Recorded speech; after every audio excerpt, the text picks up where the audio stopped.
বলেছি এখানেও তো সে একই কথা। আমরা এলাকার মানুষের কাছে বলেছিলাম দুর্ভোগ কমাবো। সরকারের অর্থায়নে এই কাজ শুরু হয়েছে। আপনারা দোয়া করবেন আমরা যেন স্বচ্ছতার সাথে গোটা কাজগুলো শেষ করতে পারি। চুয়াডাঙ্গা ২ নম্বর আসন নয়, সারা বাংলাদেশের মানুষ সুখে থাক, এটা আমরা চাই। সরকার পরিকল্পনা গ্রহণ করেছে, আমরা সেই পরিকল্পনাকে বাস্তবায়ন করতে চাই। ছোট ছোট যে রাস্তাগুলো সেগুলো হচ্ছে, এলজিটির মাধ্যমে যেগুলো হওয়ার সেগুলো হবে, পিআইসির মাধ্যমে যেগুলো হওয়ার সেগুলো হবে।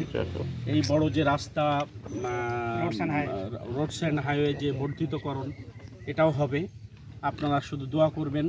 আপনাদের যে 3টে ব্রিজ ভেঙে গেছে, ইঞ্জিনিয়ার সাহেব খুব কষ্ট করে সেই ব্রিজগুলো ছবি তুলে এলাকার অবস্থা দিয়ে আমাকে দিয়েছে। ওই ফাইল আমি কয়েকটা করেছি, একদম মন্ত্রী মহোদয়ের কাছে আমি দেখি বলেছি, দেখেন আমার রাস্তায় আমার লোকজন চলতে পারছে না।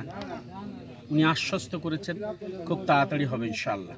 আমরা দোয়া করি, আল্লাহুম্মা আমিন। আল্লাহুম্মা আমিন। রব্বানা তাকাব্বাল মিন্না ইন্নাকা আনতাস সামিউল আলিম ওয়া তুব আলাইনা ইন্নাকা আনতাত তাওয়াবুর রহিম।